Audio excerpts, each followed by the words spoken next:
সাহেব, আমার বন্ধুর থেকে কিছু টাকা লাগবো। এই ধরো টাকা। রে, টাকা পয়সা দেস না, আজকা তোর খবর আছে। দিছস, আসল টাকা দিছস, দি না। এই আমার শোধ দে। এই অত্র এলাকার সবাই জানে আমি শুটকোর চেয়ারম্যান। চেয়ারম্যান সাহেব, আমার ভাই টাকা পাঠালে দিয়ে দিব সব। হবে স্যার, এই আমার ভাইয়ের ঘরে দিব।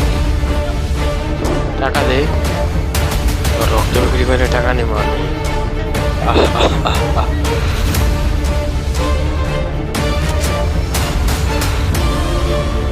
তুই আমার টার্গেট আমার উপরে ঘোরাস। হ্যাঁ, আমি এখন করছি তোর বাইরে, কি করবি তুই? বন্দুক নামা।